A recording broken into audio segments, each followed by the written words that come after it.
कहानी की शुरुआत होती है द स्ट्रॉन्गेस्ट सेज गायस से, जो कि एक ड्रैगन को फाइट में हरा देता है। पर गायस कहता है कि अब कुछ नहीं हो सकता है, मेरी क्रेस्ट क्रिएशन में स्पेशलाइज्ड है, मैं इसमें और ताकतवर नहीं हो सकता हूँ। इसके अलावा 3 और क्रेस्ट हैं, power, rapid fire and combat.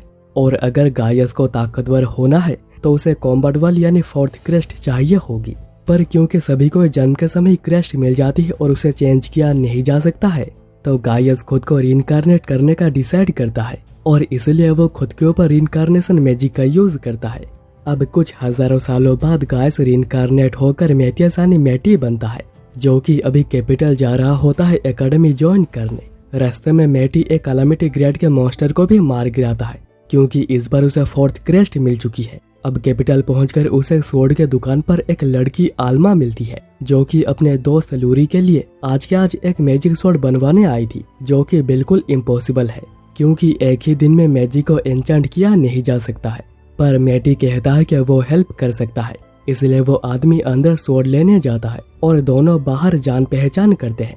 इतने में लूरी भी आ जाती है और पहली नजर में लूरी और मैटी एक दूसरे को पसंद करने लगते हैं। मैटी उसके बाद मैजिक स्टोन से सक्सेसफुली स्वॉर्ड को एन्चेंट भी कर देता है और अगले दिन एकेडमी में लूरी इसे स्वॉर्ड का यूज करके फील्ड टेस्ट को क्लियर करती है। पर जब सभी को पता चलता है कि इस पावरफुल स्वॉर्ड को मैटी ने एन्चेंट किया है, टेस्ट में उसके खिलाफ बैटल करने नाइट टीम के कैप्टन गाइल आते हैं, जो कंडीशन देते हैं कि अगर मैटी रेजिस्ट कर पाता है तो वो जीत जाएगा। पर मैटी उन्हें सरेंडर करवा देता है। अब इसके बाद कास्टिंग टेस्ट आती है, जिसमें मैटी नोटिस करता है कि सभी लोग इनकांटेशन के साथ स्पेल का यूज कर रहे हैं, जबकि विदाउट इनकांटेशन के स्पेल बहुत ही ज्यादा बेहतर और बैटल के लिए बिल्कुल सूटेबल होते हैं। खैर, मैटी इस टेस्ट को भी बहुत ही इजीली क्लियर कर देता है और उसे भी एकेडमी में एडमिशन मिल जाती है। पर पहले दिन प्रिंसिपल एडवर्ड उसे अपने केबिन में बुलाते हैं कुछ बातें करने। मैटी को तो लग रहा था कि उसने जो तबाही मचाई थी टेस्ट में, इसीलिए उसे पहले ही दिन निकाल दिया जाएगा। पर एडवर्ड मैटी के स्किल से बहुत ही ज्यादा इम्प्रेस हुए थे और वो मैटी की हेल्प चाहते हैं विदाउट इनकांटेशन के स्पेल को अप्रूव करवाने के लिए, क्योंकि उन्हें भी इस टाइप के स्पेल के पावर के बारे में पता है। पर कुछ 100 सालों पहले विदाउट इनकांटेशन स्पेल पूरी दुनिया से हट गई और क्योंकि किंगडम की दूसरी एकेडमी थी फर्स्ट रॉयल एकेडमी, जिसमें सभी नोबल्स पढ़ते आए हैं, उसी का ही सिलेबस को हर जगह पर फॉलो किया जाता है और उसमें विदाउट इनकांटेशन स्पेल के बारे में एक बात तक नहीं लिखी गई। इसलिए उन्हें अगले महीने हो रहे इंटर स्कूल कॉम्पिटिशन में विदाउट इनकांटेशन स्पेल की ताकत सबके सामने दिखानी होगी। इसलिए एडवर्ड चाहते हैं कि विदाउट इनकांटेशन स्पेल मैटी सभी को ही सिखाए और मैटी भी इसके लिए मान जाता है और वो सभी को ही सिखाने लगता है। पर लूरी के पूछने पर मैटी भी सोचता है कि आखिर विदाउट इनकांटेशन स्पेल बंद क्यों हो गई थी। अब 1 महीने बाद कंपटीशन शुरू हो गई थी और अभी अगला बैटल मैटी का ही है। मैटी को पता चलता है कि फर्स्ट रॉयल एकेडमी में इस बार भी एक मैजिकल चोजन वन है, जो कि कास्टिंग में बहुत ही ज्यादा पावरफुल होते हैं और इस बार का मैजिकल चोजन वन डेविलिस मैटी से 10 गुना ज्यादा मैजिकल पावर है और इस लेवल की मैजिक पावर डीमन के पास ही हो सकती है और मैटी समझ जाता है कि ये एक डीमन है। इसके बाद बैटल के समय डेविलिस मैटी के 4th क्रेस्ट का बहुत ही ज्यादा मजाक बनाता है, क्योंकि इस एरा में 4th क्रेस्ट को क्रेस्ट ऑफ फेलियर कहा जाता है और फर्स्ट एकेडमी के प्रिंसिपल बहुत ही ज्यादा खुश हो रहे होते हैं, क्योंकि ये लगातार उनके 65th विन होगी और वो भी 65th कंपटीशन में ही। पर जैसे ही बैटल शुरू होती है, मैटी के ताकत को देख डेविलिस पूरा हिल जाता है और गलती से विदाउट इनकांटेशन स्पेल का यूज करने लगता है, जो कि इस एरा में बस डीमन से कर सकते हैं। मैटी जल्दी डेविलिस का असली चेहरा सभी लोगों के सामने भी ले आता है, इसलिए डेविलिस फुल फ्लैट स्पेल का यूज करके भागने की कोशिश करता है, जिससे कि वो एक ही झटके में गायब हो सकता है। पर मैटी उसके स्पेल को यूज करने से पहले उसके पंख काट देता है और उसे वहीं पर मार गिराता है। और मैटी अभी तक ये भी समझ चुका है कि डीमस ने विदाउट इनकांटेशन स्पेल को बंद किया है ताकि वो इंसानों को और भी कमजोर कर सके और उन्हीं लोगों ने 4th क्रेस्ट को, जो कि सबसे ज्यादा पावरफुल क्रेस्ट है, उसे फेलियर का नाम दे दिया है। अब मैटी के इस पराक्रम को देखते हुए किंग उसे मिलने बुलाते हैं, क्योंकि यहाँ के लोगों को हिस्ट्री जितनी पता है उसमें कभी भी किसी अकेले ने एक डीमन को नहीं हराया। इसलिए इससे खुश होकर किंग उसे एक लैंड गिफ्ट करते हैं। पर मैटी तो ताकतवर बनना चाहता है, इसलिए मैटी डंजिन और डंजिन से मिले सामान का एक्सेस मांगता है। अब इसके बाद किंग बताते हैं कि डीमन इंसिडेंट के बाद किंगडम के 4 मैजिकल चूजन वंस किंगडम से गायब हो गए हैं और उनमें से एक मैच टीम का कैप्टन एराड भी था। इसलिए किंग कहते हैं कि तो हम लोगों को तो खुश होना चाहिए, क्योंकि डीमन से डर कर भाग गए हैं। पर मैटी कहता है कि नहीं, हम लोगों को अभी खुश होना नहीं चाहिए, क्योंकि डीमन जरूर एक बड़े हमले की तैयारी कर रहे होंगे, पर इसके लिए उन्हें मिनिमम 3 महीने लग जाएंगे और इतना समय बिल्कुल परफेक्ट होगा उन्हें रोकने के लिए। और वो पूरे किंगडम के ऊपर एक बैरियर लगा देंगे और मैटी के स्किल और पावर को देखते हुए उसे टीम का लीडर बनाया जाता है जो कि डीमंस के खिलाफ लड़ेगी। मैटी फिर डंजन जाने से पहले डंजन से मिलने कुछ सामान को देखने जाता है, जहाँ से वो एक मैजिकल स्वॉर्ड और एक पेंडेंट को चूज करता है। और मजे की बात यह है कि मैटी ने इन दोनों को अपने पास्ट लाइफ में क्रिएट किया था। वहां से आने के बाद मैटी की मुलाकात आल्मा और लूरी से होती है। मैटी सोचता है कि डंजन में एक टीम होना अच्छी बात होती है, पर आल्मा और लूरी को डर है कि वो मैटी को होल्ड बैक करेंगे, खासकर आल्मा जिसे कि स्वॉर्ड चलाने बिल्कुल भी नहीं आती, उसे बस आर्चरी आती है और उसका मानना यह है कि आर्चरी कॉम्बैट के लिए इतनी अच्छी नहीं है। पर मैटी दिखाता है कि आर्चरी लॉन्ग रेंज कॉम्बैट के लिए बहुत ही ज्यादा बेहतर होती है और इसे में ही पता चलता है कि लूरी को एन्चेंटमेंट में बहुत ही ज्यादा इंटरेस्ट है और ये उसके क्रेस्ट के लिए भी बहुत ही ज्यादा सुइटेबल है। मैटी सोचता है कि मुझे मेरी परफेक्ट टीम मिल चुकी है, आल्मा मुझे पीछे से बैकअप देगी और लूरी कांस्टेंट सप्लाई दे सकेगी, इसलिए तीनों टीम बनाकर डंजन में एंटर करते हैं, जिसके जितने नीचे फ्लोर में जाते जाएंगे उतने ताकतवर मॉन्स्टर मिलते जाएंगे। पर उससे पहले मैटी एक छोटे मॉन्स्टर से आल्मा की ट्रेनिंग करवाता है और अभी आल्मा सूट के बाद भी एरो को कंट्रोल कर सकती है। आल्मा उसके बाद ट्रेनिंग करने के लिए साइड में जाती है और फिर मैटी लूरी को एन्चेंटमेंट सिखाता है, पर सबसे पहले वेपन और गार्ड कैसे बनाते हैं और उसके बाद जाकर एन्चेंटमेंट सिखाता है। और जब आल्मा प्रैक्टिस करके वापस आती है वो देखती है कि लूरी स्वॉर्ड बनाकर उसमें एन्चेंटमेंट भी कर चुकी थी। मैटी फिर कहता है कि आज उन लोगों को 10th फ्लोर तक जाना है और इससे उन दोनों का एक छोटा सा टेस्ट भी हो जाएगा और दोनों नीचे जाते हुए बहुत ही अच्छा भी कर रहे होते हैं। पर तभी उनके सामने एक किलर डॉग आता है जो कि अभी तक जितने मॉन्स्टर भी समन हुए हैं उसे ज्यादा पावरफुल है। मैटी एक बार को तो सोचता है कि उसे भी हेल्प करनी चाहिए, पर आल्मा और लूरी टीम बनाकर संभाल लेते हैं। मैटी फिर दोनों को वहीं पर ही रेस्ट करने को कहता है क्योंकि उसे 25th फ्लोर जाकर एडवांटाइन लानी है जो कि बैरियर के लिए चाहिए। पर मैटी को तभी पता चलता है कि अभी तक हाईएस्ट कोई 23rd फ्लोर तक ही जा पाया है, जो कि 30 लोगों की एक टीम थी जिनके ऊपर गायस का ब्लेसिंग था। एक्चुअली यहाँ पर गायस को गॉड की तरह पूजा जाता है। मैटी सोचता है क्या ये मेरे पास्ट लाइफ की बात हो रही है। खैर मैटी उसके बाद नीचे जाकर एडवांटाइन ले लेता है, पर तभी मैटी सेंस करता है कि नीचे बॉस मॉन्स्टर है और वो खुद के ताकत को टेस्ट करने नीचे पहुंच जाता है। पहले वो कुछ पावरफुल मॉन्स्टर्स को मारता है, जिसके बाद boss monster arc serpent appear होता है। दोनों में फाइट शुरू होती है और मैटी उसके मुंह में एक ब्लास्ट करता है और उसके बाद ट्रिपल कास्ट का भी यूज करता है। पर जब कुछ भी नहीं होता, मैटी मैजिक स्टोन को तोड़कर मैजिक कलेक्ट करता है और सरपेंट पर जोरदार वार करता है, जो कि ऊपर आल्मा और लूरी और नीचे डीमंस भी सेंस कर पाते हैं, जिनमें एक एरहार्ड भी है। पर दोनों को लगता है कि ये कोई बहम होगा क्योंकि कोई इतना ताकतवर इंसान बचा ही नहीं है। अब इसके बाद मैटी सरपेंट के सर के साथ वापस आ जाता है, जिसे देख आल्मा और लूरी की पूरी फट गई थी। इसके बाद तीनों इसे गिल्ड में सेल करके 750 कॉइंस ले लेते हैं, जो कि वो तीनों ही आपस में बांट लेते हैं, जबकि डिवाइड इस बेसिस पर होता है कि किसने कितना कंट्रीब्यूट किया है। पर जबकि मैटी कभी किसी टीम में रहा ही नहीं है तो उसे इसके बारे में कुछ पता ही नहीं था। इतने में तीनों ही दो डीमंस को सेंस करते हैं जो कि एकेडमी के तरफ ही जा रहे हैं, जिनमें एक डीमन बहुत ही ताकतवर है। मैटी कहता है कि उन्हें डीमंस को एकेडमी पहुंचने से पहले रोकना होगा और इसके लिए उसके पास एक प्लान है। इसके बाद मैटी अचानक से उन पर हमला कर देता है और मैटी को पता चलता है कि दोनों यहाँ डेविलिस का बदला लेने आए हैं, पर दोनों ही कॉन्फिडेंट है कि मैटी कुछ भी कर नहीं पाएगा।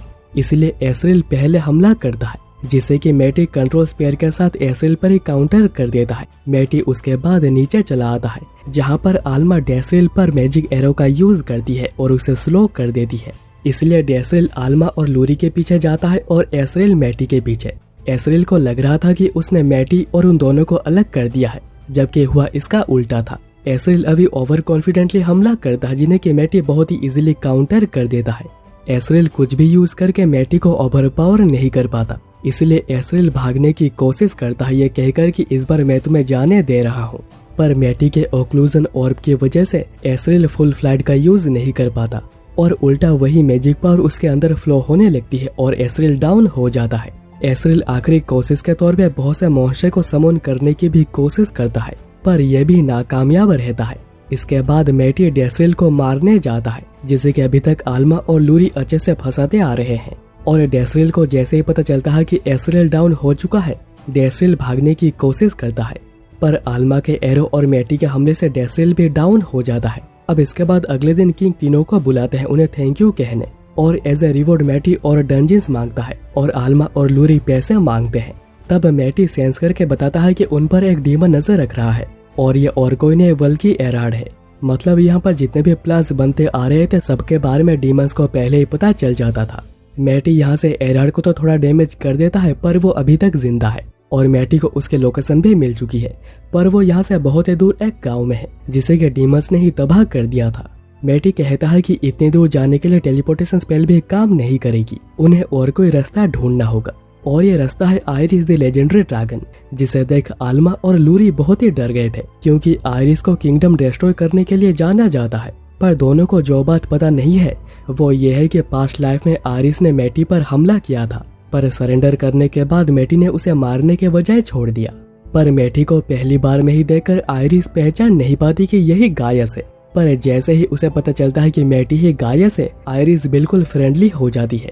मैटी तब कहता है कि उन्हें एक डीमन को मारने बहुत दूर जाना है और इसमें उन्हें आयरिस की मदद चाहिए, पर आयरिस जाने से मना कर देती है क्योंकि उसके पंख खराब हो चुके हैं। 5000 साल पहले हुए मैजिक रिएक्टर के एक्सप्लोजन से इंसान बिल्कुल स्टोन एज में पहुंच गए थे और उसी में ही आयरिस के पंख खराब हो गए थे। पर मैटी भी फोर्थ क्रैश की मदद से पंखों को कामचलो बना देता है। मैटी फिर आल्मा और लूरी को भी आयरिस से मिलवाता है, जिसके बाद तीनों आयरिस पे बैठकर उड़ने लगते हैं, जो कि आल्मा और लूरी को बिल्कुल सपने जैसा लग रहा था। मैटी फिर बताता है कि उन्हें 4500 किलोमीटर दूर जाना है, जहां पर आयरिस चाहे तो 2 सेकंड में ही पहुंचा सकती है, पर अगर वो इतने स्पीड में जाती है तो आल्मा और लूरी बिल्कुल खत्म हो जाएंगी। इसलिए मैटी कहता है कि तुम उतने ही स्पीड में उड़ो जितना कि इंसान सह सकते हैं।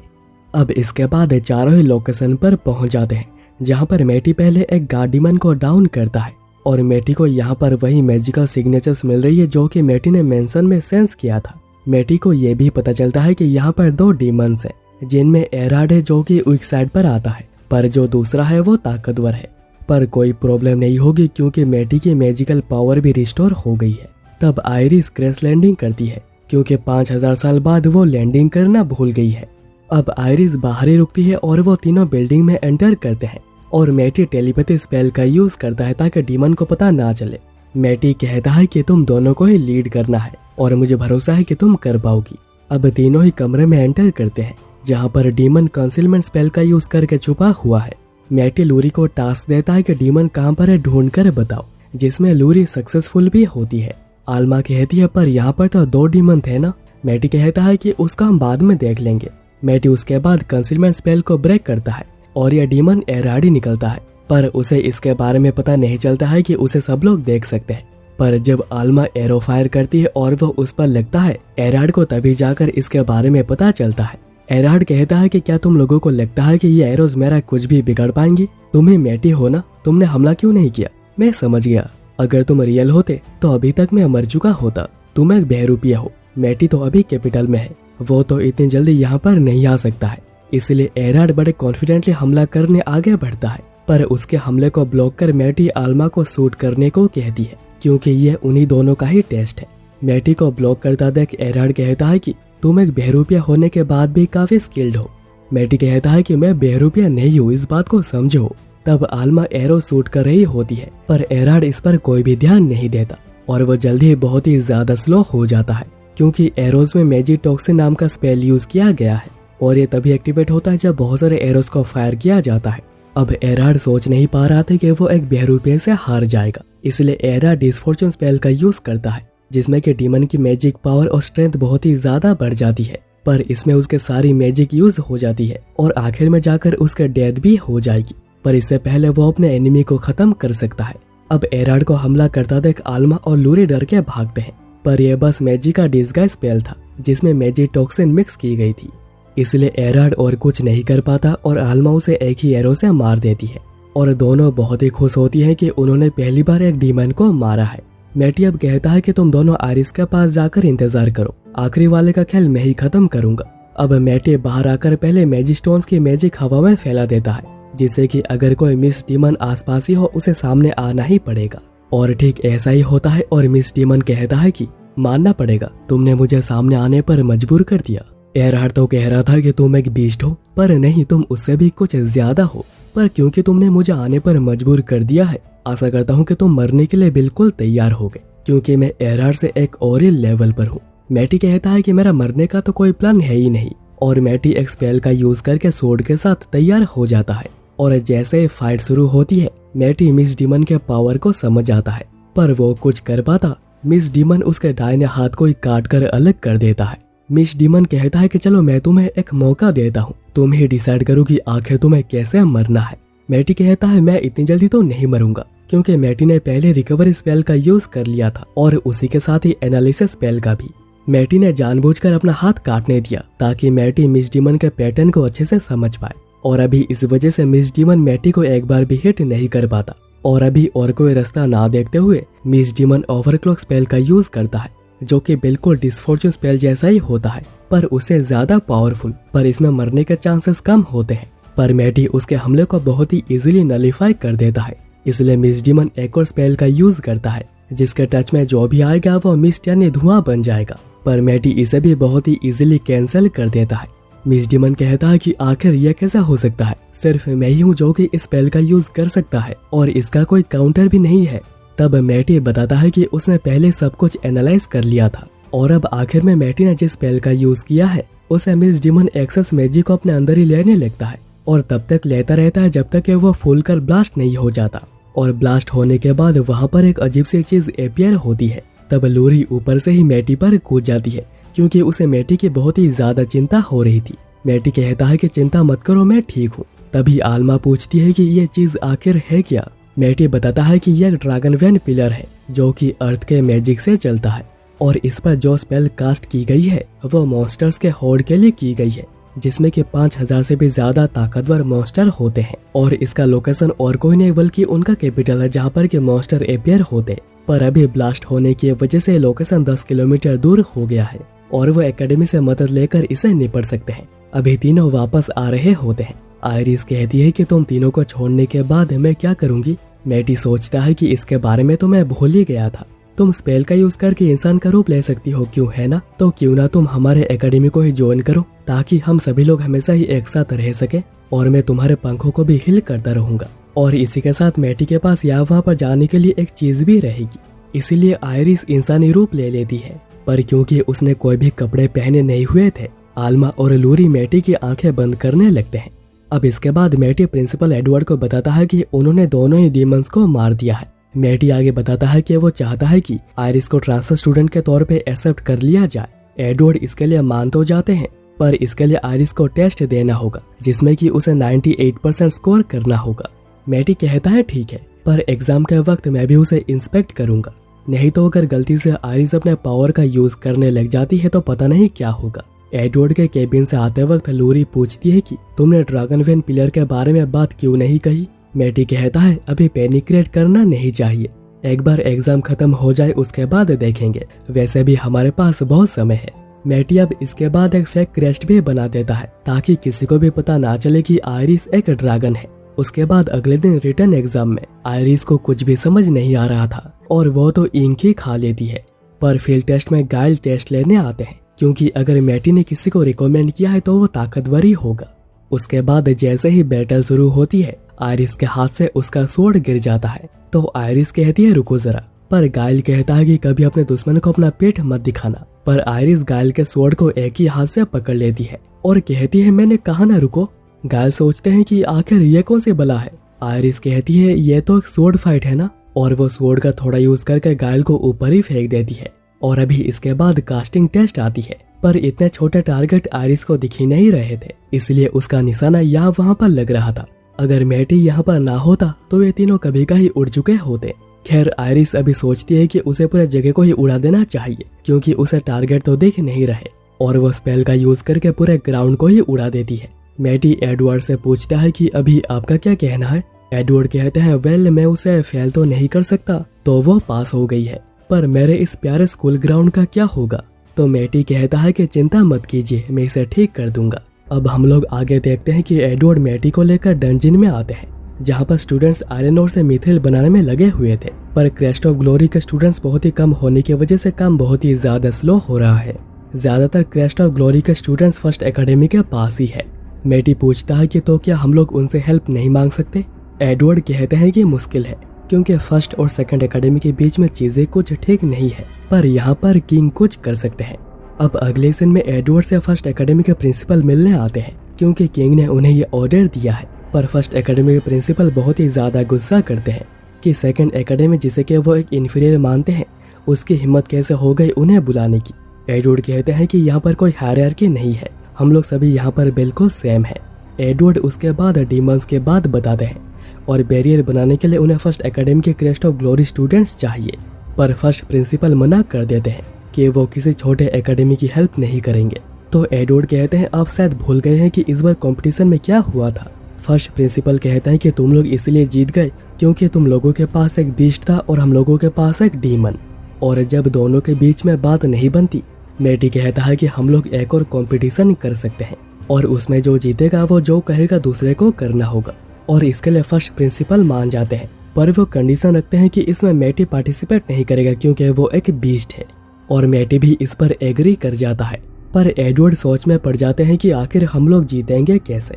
मैटी कहता है कि चिंता मत करिए, हम लोग ही जीतेंगे। और अभी सीन शिफ्ट होता है कंपटीशन के दिन। फर्स्ट एकेडमी अपने फुल फोर्स लेकर आई हुई होती है और फर्स्ट एकेडमी के प्रिंसिपल बहुत ही ज्यादा कॉन्फिडेंट होते हैं कि वही ये जीतेंगे। और जब वो देखते हैं कि सेकंड एकेडमी से बस 5 ही बच्चे आगे आए हैं, उनकी कॉन्फिडेंस और भी ज्यादा बढ़ जाती है और फिर उसके बाद बैटल शुरू होती है। पर फर्स्ट एकेडमी इनकंडेशन को पूरा कर पाती उससे पहले सेकंड एकेडमी उन पर हमला करके उन्हें हरा देती है और उन्हें भगा भगा कर हराती है। पर फर्स्ट प्रिंसिपल हार मानने को तैयार नहीं थे और वो कहते हैं कि यहाँ पर चीटिंग हुई है क्योंकि ये पांचों के पांचों बच्चों ही बिल्कुल बीस्ट है। एडवर्ड कहते हैं कि फालतू बातें मत करो, सभी के सभी नॉर्मल है। पर फर्स्ट प्रिंसिपल कहते हैं कि इसे प्रूव करो और वो आयरिस को बैटल करने के लिए बुलाते हैं और आयरिस के ताकत को देख तो उनकी फटी की फटी रह जाती है।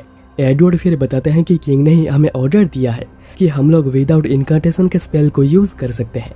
पर फर्स्ट प्रिंसिपल मानने को ही तैयार नहीं थे, इसलिए तभी खुद किंग आ जाते हैं और कहते हैं कि तुम्हारी हिम्मत कैसे हो गई मेरे ऑर्डर के खिलाफ जाने की, रॉयल गार्ड्स इसे पकड़ के जेल में डाल दो। और किंग अभी फर्स्ट एकेडमी के सभी बच्चों से कहते हैं कि तुम्हें सेकंड एकेडमी के साथ मिलकर काम करना है और विदाउट इनकांटेशन के स्पेल्स को भी सीखना है। अब अगला सीन शिफ्ट होता है डंजिन में, जहाँ पर मैटी और उसकी टीम एक बहुत ही बड़ी मैजिक स्टोन लेने जा रही थी जो कि बैरियर का कोर बनेगा। मैटी कहता है कि हमें आयरिस के पास से 80 सेंटीमीटर की मैजिक स्टोन मिल सकती है जो कि बिल्कुल मोर देन एनफ होगा। तो तीनों ही डर के मारे कहने लगते हैं कि तो क्या तुम आयरिस के पास से मैजिक स्टोन को लेने की सोच रहे हो। मैटी कहता है कि नहीं, मैं ऐसा नहीं करूंगा, बल्कि हम लोग यहाँ पर एक ड्रैगन को समन करेंगे, पर उसके लिए हम लोगों को डंजिन में नीचे जाना होगा। पर वहाँ पर जितने भी तुम्हें मॉन्स्टर मिलेंगे उन्हें तुम्हें लोगों को मारना होगा, जिसमें कि आल्मा और लूरी तो अच्छा कर रहे होते हैं, पर आयरिस का भी अपने पावर के ऊपर बिल्कुल भी कंट्रोल नहीं है। और अभी इसी तरह ही तीनों 17th फ्लोर तक पहुंच चुके थे जो कि आल्मा और लूरी का हाईएस्ट है। आयरिस तभी कहती है कि मैं किसी को जानती हूँ जो कि 654th फ्लोर तक जा चुका है। एक्चुअली वो यहाँ पर मैटी का पास्ट लाइफ के बात कर रहा है। खैर अभी उन्हें एक बड़ा मैजिक स्टोन मिलता है और मैटी लूरी को यहाँ पर एक मैजिक सर्कल बनाने को कहता है जिसमें कि मैटी थोड़ी मदद करता है। इसके बाद मैटी आयरिस को स्लोली मैजिक इन्फ्यूज करने को कहता है क्योंकि अगर वो जल्दी करती है तो कुछ भी बुरा हो सकता है। पर आयरिस अपने हिसाब से स्लोली मैजिक को इन्फ्यूज करने लगती है जो कि बहुत ही ज्यादा था और इसी वजह से यहाँ पर एक ताकतवर ड्रैगन समन हो जाता है जिसको कि यह फ्लोर भी संभाल नहीं सकता है। पर इसे उन्हें एक बड़ा मैजिक स्टोन बहुत ही इजीली मिल जाएगा और इसे हराने के लिए मैटी एक प्लान भी बनाता है। मैटी आयरिस को कहता है कि जाकर उस ड्रैगन को उसके लैंग्वेज में बताओ कि तुम बस एक पंखों वाली छिपकली हो, जो कि ड्रैगन्स के लिए बहुत ही बड़ी गाली होती है, जिससे कि वो ड्रैगन बहुत ही ज्यादा गुस्सा हो जाता है और वो आयरिस पर हमला करने पीछे दौड़ता है। और यही प्लान था मैटी का उसे डिस्ट्रैक्ट करने का। मैटी फिर आल्मा को कहता है कि मैजिक फ्यूज्ड एरोज मारते रहो और इसी समय पर मैटी बहुत से मैजिक सर्कल्स को क्रिएट करने लगता है। ड्रैगन की तभी नजर आल्मा और लूरी पर पड़ जाती है, पर आयरिस उन्हें बहुत ही इजीली डिफेंड करती है और आयरिस का पावर को देख दोनों बस देखते ही रह गए थे। मैटी कहता है कि तुम दोनों बिल्कुल भी रुको मत, लगातार ही एरोज फायर करते रहो। और अभी आयरिस ज्यादा पावर दिखाने के चक्कर में मिट्टी में ही धंस जाती है, पर वो तभी नोटिस करती है कि यह ड्रैगन ब्रेथ हमले का यूज नहीं कर रहा, जो कि ड्रैगन्स का बहुत ही कॉमन हमला होता है और ऐसा इसलिए क्योंकि मैटी ने उसे ब्लॉक करके रखा है। मैटी तब कहता है तैयारी हो गई है, आल्मा और लूरी तुम दोनों यहाँ से दूर चली जाओ। तुम्हें कितने सेकंड लगेंगे निकलने में? आयरिस कहती है कि मुश्किल से 5 सेकंड।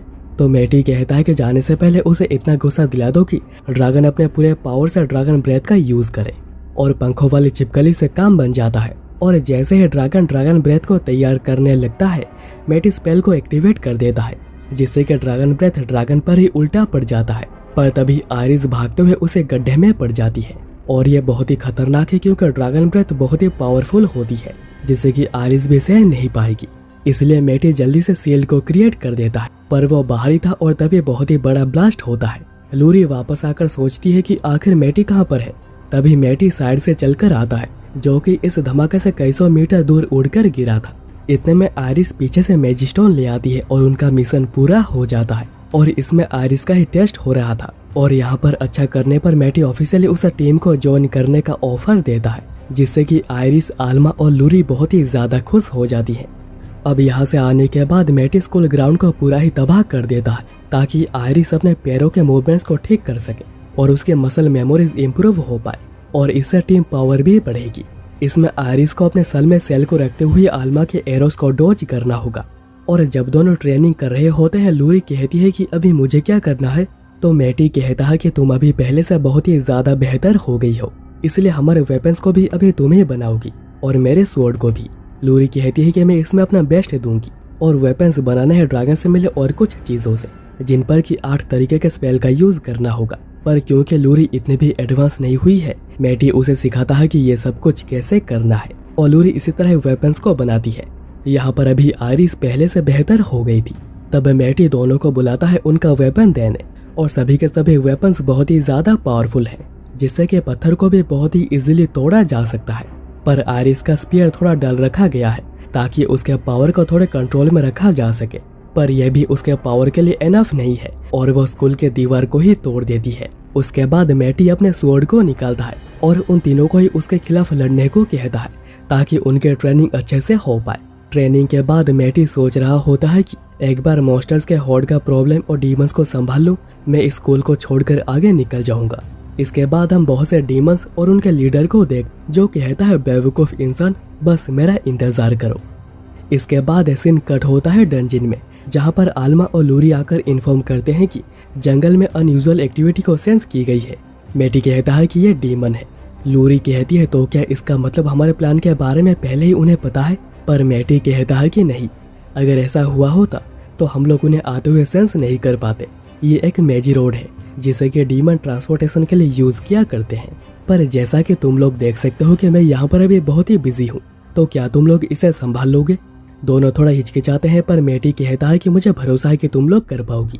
अब अगले सीन में एक लड़की दोनों को ही उस लोकेशन पर लेकर चलती है, पर अभी भी डीमन को आने में थोड़ा टाइम बाकी है, जिस समय के अंदर वो तैयारी कर सकते हैं।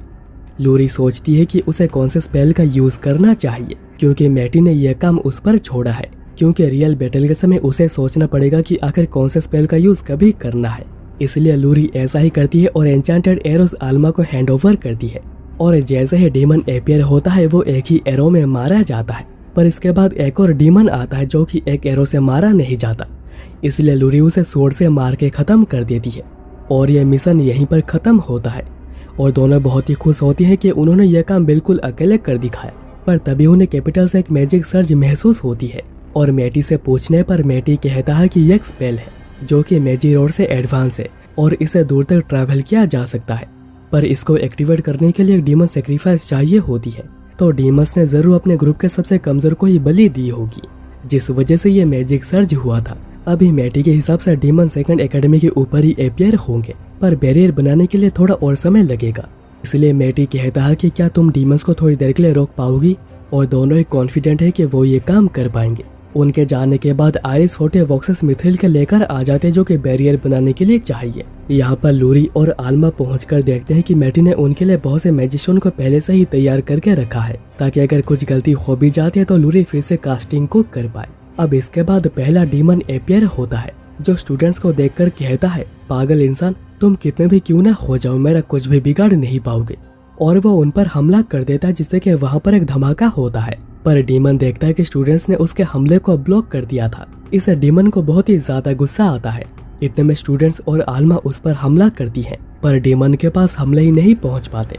और लूरी अभी तक कास्टिंग सर्कल को पूरा नहीं कर पाई है, जो कि उसने पहले मेटी की मदद से पूरा कर दिया था। तभी डीमन कहता है, देखते हैं कि तुम लोग कितने समय तक इसे रोक पाते हो। एडवर्ड कहते हैं कि जब तक लूरी अपना कास्टिंग सर्कल पूरा नहीं कर देती, हम लोगों को किसी भी हाल में डीमन को रोकना होगा। पर इस बार का हमला पहले वाले से बहुत ही ज्यादा ताकतवर था, जिसको कि रोकने में सभी को बहुत ही ज्यादा मुश्किल हो रही थी। और वहीं पर लूरी अभी तक कास्टिंग सर्कल को पूरा नहीं कर पाई थी।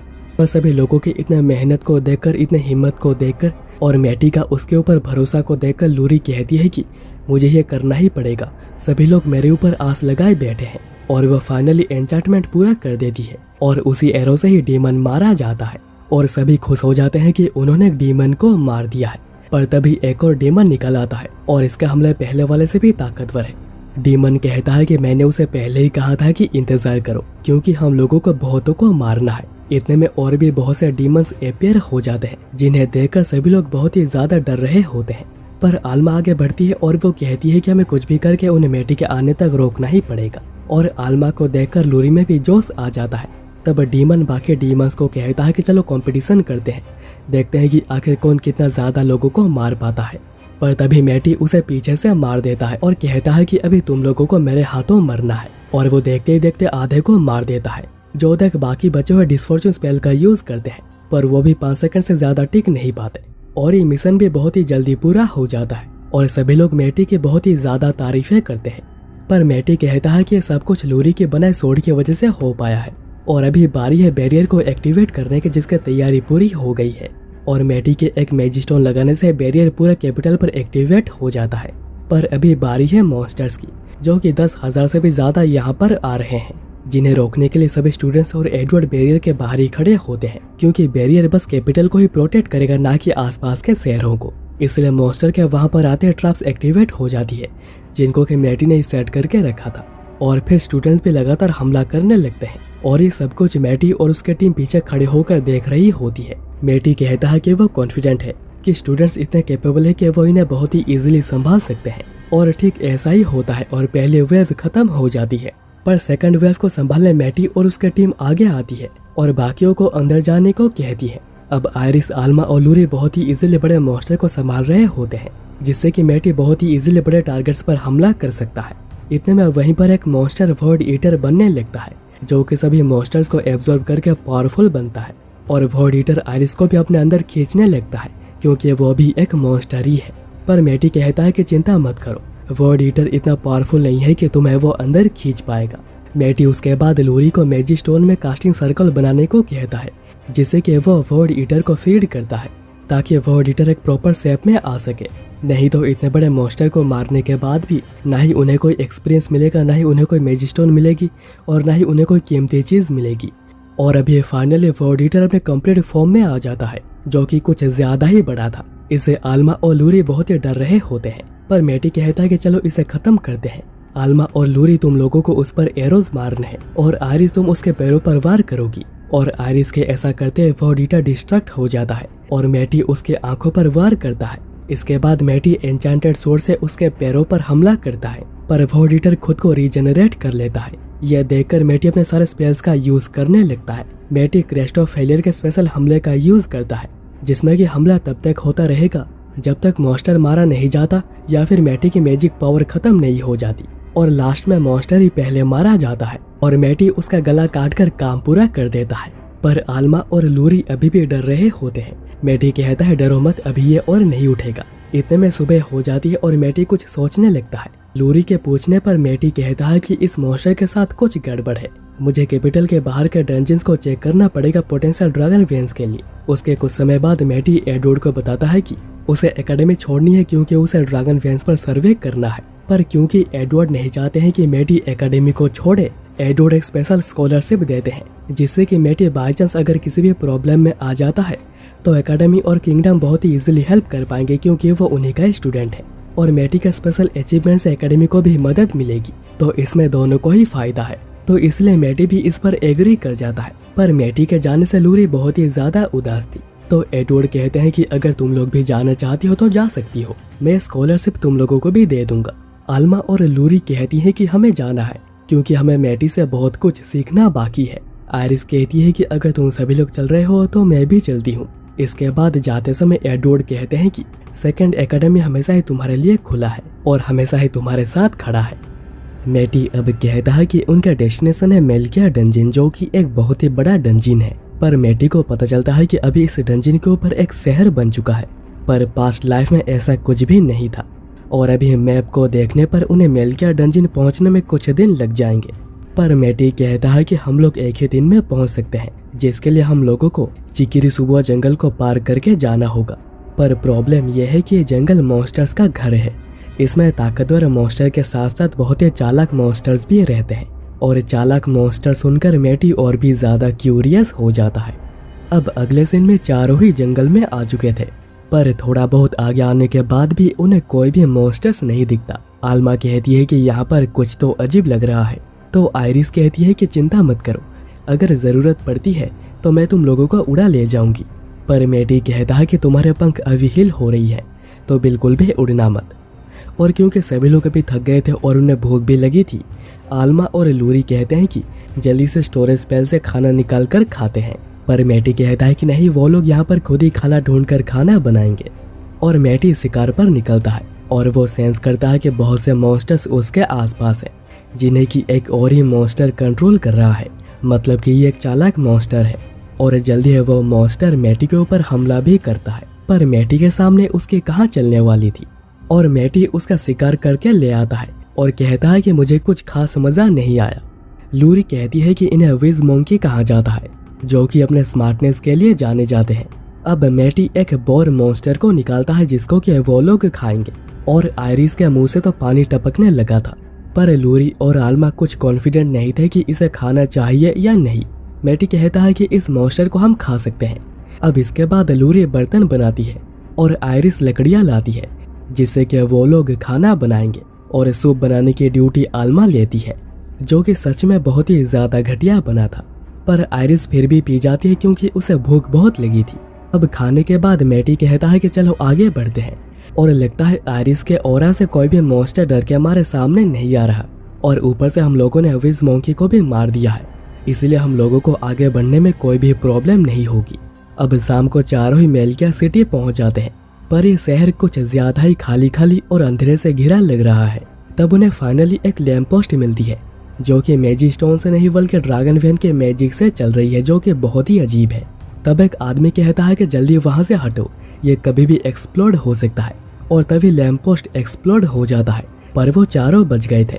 लूरी पूछती है कि अगर ये इतना ही ज्यादा खतरनाक है तो उसे यूज क्यों किया जा रहा है। वो आदमी कहता है कि यह लॉर्ड का ऑर्डर है, लॉर्ड ने मैजिक स्टोन को यूज करने से मना किया है क्योंकि यह शहर का एक प्रीसियस एक्सपोर्ट है। मैटी पूछता है कि क्या लॉर्ड की वजह से यह शहर इतना ज्यादा खाली खाली है।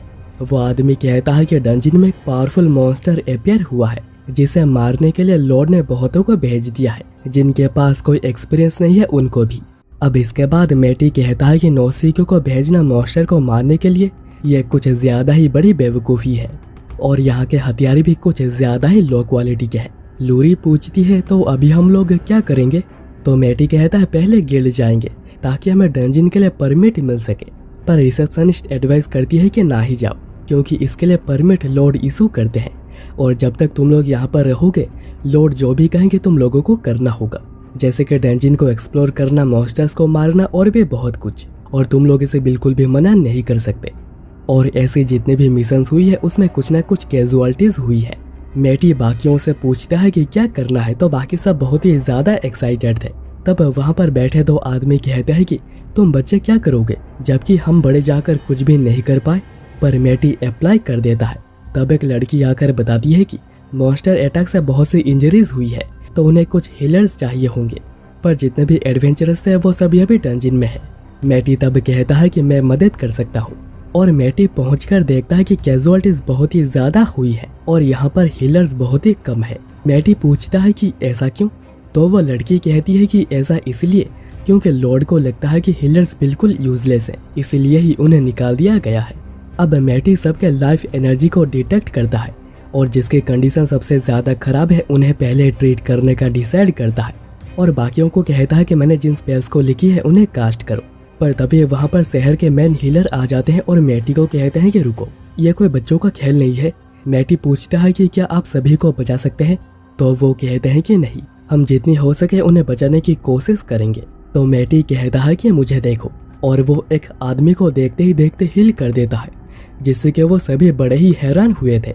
और मैटी के हीलिंग एबिलिटी को देखते हुए सब मैटी की मदद करने लगते हैं और वो सभी लोगों को बचाने में कामयाब रहते हैं। इसके लिए सभी मैटी की तारीफ करते हैं, पर मैटी कहता है कि ये सब कुछ हो पाया है आप सभी लोगों की मदद की वजह से। अब इसके बाद मेन हीलर पूछते हैं कि क्या तुम कोई फेमस हीलर हो? तो मैटी कहता है कि नहीं, मैंने ये मैजिक तो बस कुछ ही बार यूज किए थे। अब इसके बाद मैटी यहाँ के प्रीवियस लॉर्ड के बारे में पूछता है कि आखिर वो चेंज क्यों हो गए। और जैसा कि मैटी ने सोचा था, प्रीवियस लॉर्ड की अचानक नींद में डेथ हो गई और उन्हें क्या हुआ था इसके बारे में किसी को भी पता नहीं चला। वहाँ से निकलकर मैटी सोचता है कि डंजन बहुत ही खतरनाक होती है, तो उनके ऊपर एक शहर को बनाना बहुत ही अजीब है।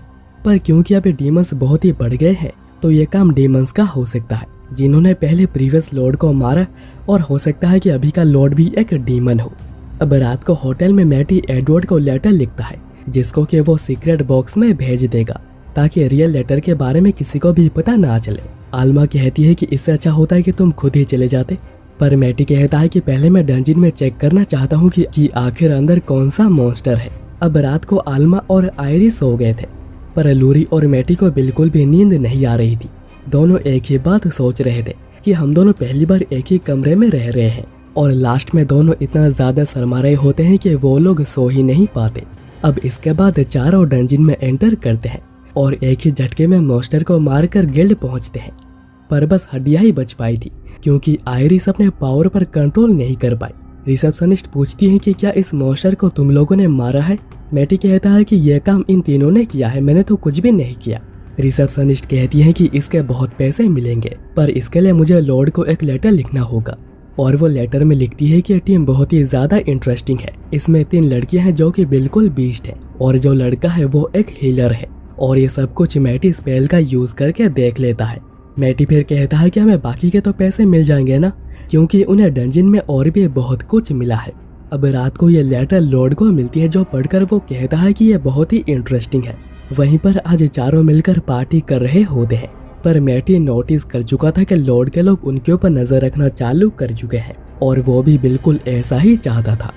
मैटी फिर बाकियों को टेलीपैथी की मदद से बताता है कि लॉर्ड के आदमी उनके पीछे पड़े हुए हैं, और मैं देखना चाहता हूँ कि आखिर वो क्या करेंगे। और वो कंसीलमेंट स्पेल का यूज करके गायब हो जाते हैं, जिससे कि लॉर्ड के आदमी उन्हें ढूंढने लगते हैं। तब चारों साइड से आकर कहते हैं कि क्या आप लोग हमारी मदद करेंगे, हमें बता सकते हैं कि हमारा होटल कहाँ पर है। और वो आदमी बता भी देता है कि आखिर वो किस तरफ है। मैटी कहता है तो तुम्हें पता है कि हम लोग कहाँ रहते हैं, और अब क्योंकि उनकी पोल खुल चुकी थी, वो मैटी को पकड़ लेते हैं और कहते हैं कि हमारी बात मानो नहीं तो ये मारा जाएगा।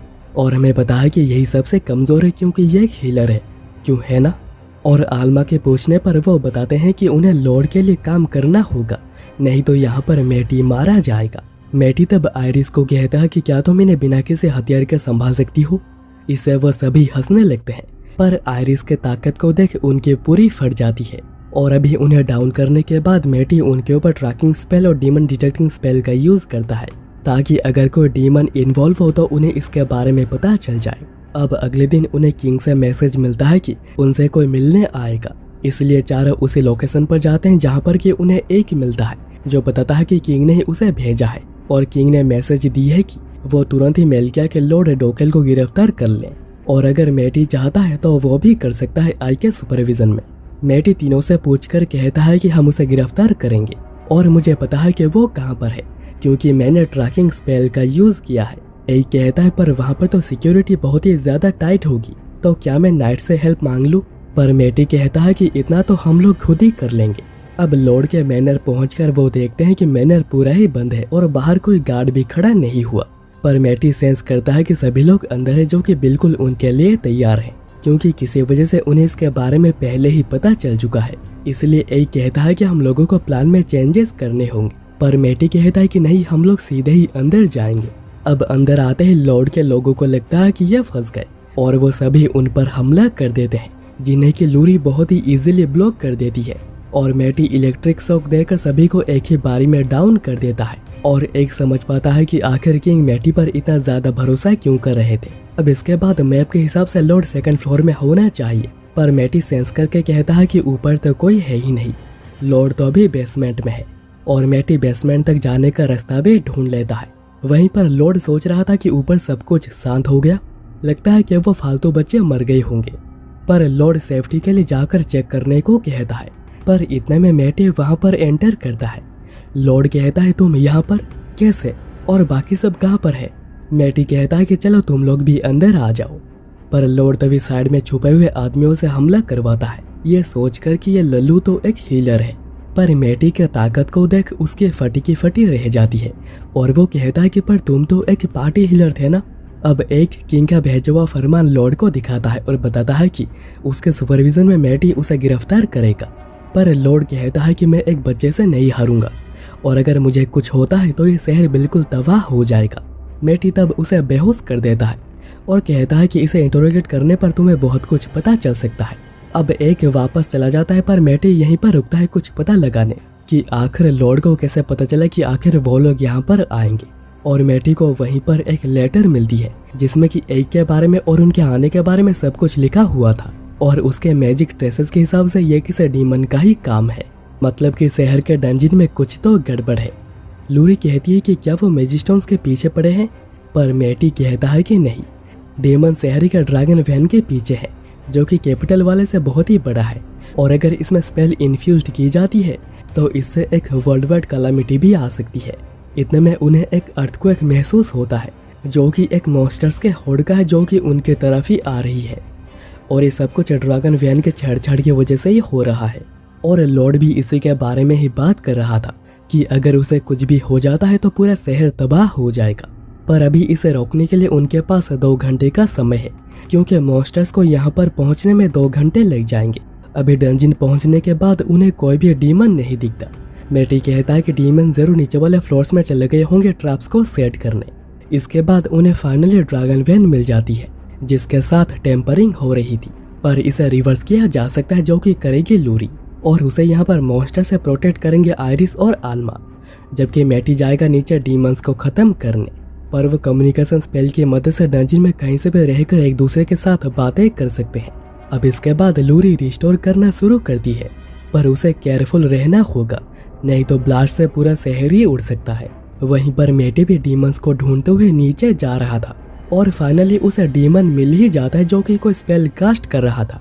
मैटी सेंस करता है कि डीमंस कम्युनिकेशन स्पेल का यूज कर रहा है, इसलिए मैटी एलियन मैजिक से बातों को टैप करता है जहां पर एक बॉस डीमन इस डीमन को बता रहा होता है कि मैटी की कलीग लूरी ड्रैगन वैन के साथ छेड़छाड़ कर रही है।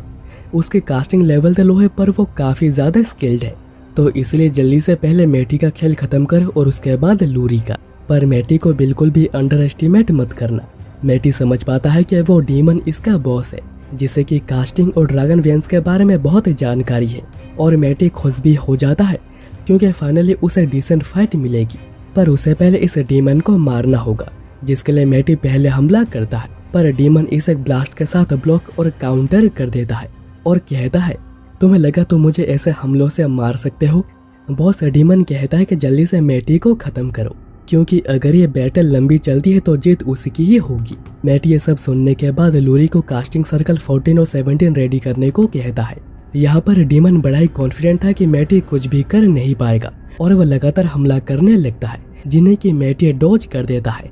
बॉस डीमन कहता है कि उसे दूरी बनाए रखना वही बेहतर है। मैटी सोचता है कि इसे क्रेस्ट ऑफ फेलियर के बारे में बहुत कुछ पता है, पर आखिर ये है कौन। अब डीमन मैजिक के सीरीज अटैक करता है पर मैटी इसे भी डॉज कर देता है। मैटी कहता है कि क्या बस इतना ही। मैटी फिर लूरी को कास्टिंग सर्कल रेडी रखने को कहता है। यहाँ पर बॉस डीमन कहता है कि उसने सोचा नहीं था कि मैटी के पास इतनी बैटल एक्सपीरियंस होगी। डीमन कहता है कि तो क्या मैं उसके मैजिक पावर को खत्म होने तक हमला करता रहूं। बॉस डीमन कहता है कि नहीं, ऐसा करना खतरनाक होगा, हमें प्लान बी को शुरू करना चाहिए जो कि एक ट्रैप है। यह बात जानते हुए मैटी आगे बढ़ता है और लूरी को कास्टिंग सर्कल 14 एक्टिवेट करने को कहता है जिससे कि सभी ट्रैप्स नलीफाई हो जाती हैं।